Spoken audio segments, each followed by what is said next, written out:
सुरक्षित रहें। आप सभी का विज्ञान की क्लास में स्वागत है।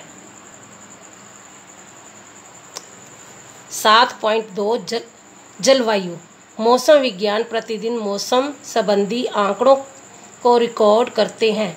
पिछले अनेक दशकों को एक मौसम के रिपोर्ट सुरक्षित रखे गए हैं। यह हमें किसी स्थान के मौसम के प्रतिरूप का निर्धारण करने में सहायता प्रदान करता है।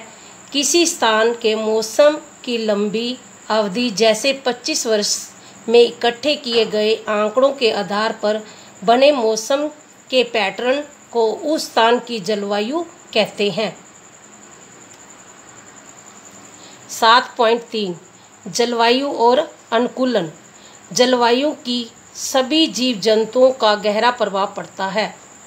जंतु उन स्थितियों में जीने के लिए अनुकूलित होते हैं जिनमें वे रहते हैं। बहुत अधिक गर्म होते हैं। सर्द जलवायु में जीवित रहने वाले जीव जंतुओं के में स्वयं को चरम ताप अथवा शीत में बचाने के लिए कुछ विशेष गुण होते होंगे।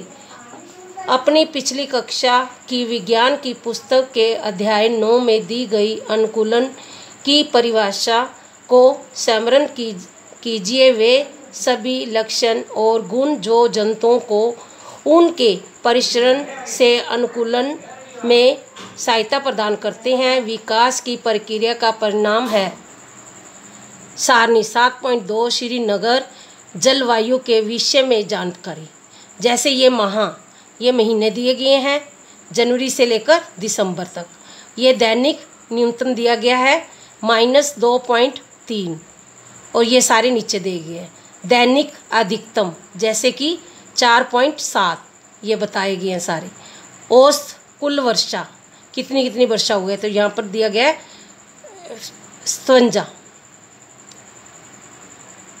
नोट: कुछ औसत वर्षा के मान निकटम पूर्ण संख्या में दिए गए हैं। ये निकटम पूरी संख्या में इसे दिया गया है।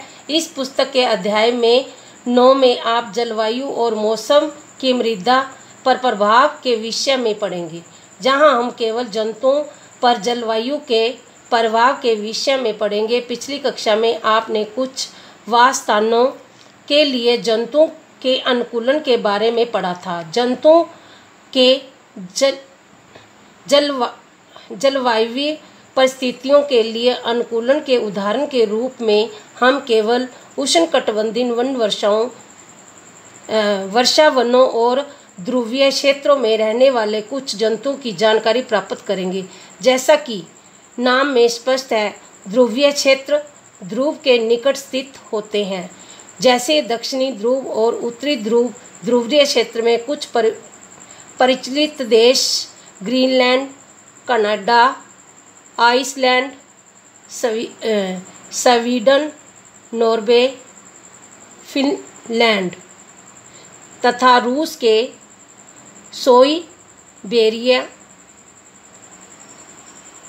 साइबेरिया और अमेरिका के क्षेत्र हैं। मलेशिया, भारत, ब्रिज जैसे ये सारे देश बताए गए हैं। ये क्या है, यहाँ पर उष्णकटिबंधीय वन वर्षा मिलते हैं। क्रियाकलाप 7.2 विश्व का मानचित्र लें। ध्रुवीय क्षेत्रों को नीले रंग से व्यक्त कीजिए। इस प्रकार उष्णकटिबंधीय क्षेत्रों को लाल रंग से व्यक्त कीजिए। जैसे कि ये चित्र दिया गया, ये माह दिए गए, महीने दिए गए हैं। ये औसत तापमान ये दिया गया है, दैनिक न्यूनतम और दैनिक अधिकतम। ये औसत कुल वर्षा का ये बताया गया सारा, आपने इसको पढ़ना है। ध्रुवीय क्षेत्र। ध्रुवीय क्षेत्रों की जलवायु चरम जलवायु होती है। ये क्षेत्र हमेशा बर्फ से ढके रहते हैं और वहाँ वर्ष के अधिकांश भाग में बहुत अधिक सर्दी रहती है। ध्रुवों पर 6 महीने तक सूर्योदय नहीं होता और बाकी 6 महीनों तक यहाँ सूर्य अस्त नहीं होता। सर्दियों में तापमान 37 डिग्री सेल्सियस तक नीचे चला जाता है। यहाँ पर रहने वाले जंतु इन चरम स्थितियों के लिए अनुकूलित हो गए हैं। आइए हम पोलर वियर और पेंगुइन के उदाहरण में यह जानने की कोशिश करें कि वे किस प्रकार वहाँ की जलवायु के लिए अनुकूलित हैं। ध्रुवीय भालू के सारे शरीर पर सफ़ेद फर होते हैं, जिससे वे बर्फ भी सफ़ेद पृष्ठभूमि में सरलता से नहीं दिखाई देते। इससे उन्हें अपने शत्रुओं से बचाव में सहायता मिलती है। साथ ही यह उन्हें अपने शरीर को पकड़ने में भी सहायता प्रदान करते हैं।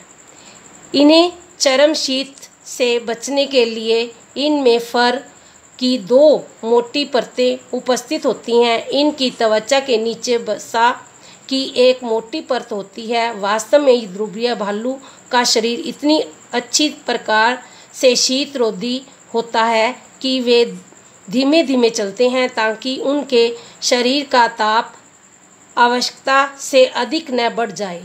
ये अपने शरीर को बहुत अधिक गर्म हो जाने से सुरक्षित रखने के लिए अक्सर आराम करते हैं। गर्म मौसम में भौतिक क्रियाकलापों के पश्चात ध्रुवीय भालुओं को अपने शरीर को ठंडा रखना पड़ता है। अंत ध्रुवीय भालू समुद्री जल में तैरते रहते हैं। ये बहुत अच्छे तैराक होते हैं। इनके पंजे बड़े और चौड़े होते हैं, जो न केवल अच्छी प्रकार से तैरने में इनको सहायता प्रदान करते हैं, बल्कि इन्हें बर्फ़ में चलने में भी सहायता प्रदान करते हैं। तैरने के वक्त ये अपने नथुओं को बंद करके लंबे समय तक पानी के अंदर रह सकते हैं। ध्रुवीय भालू की घ्राण शक्ति तीव्र होती है, जिससे ये भोजन के लिए अपने शिकार को सरलता से पकड़ व खोज सकता है। हम ध्रुवीय भालू को अनुकूलों को चित्र 7.3 में प्रस्तुत किए गए प्रवाह चित्र द्वारा सरलता से समझ सकते हैं, जैसे कि ये चित्र में बताया गया है। ध्रुवीय क्षेत्र में एक अन्य परिचालित जंतु पेंगुइन है।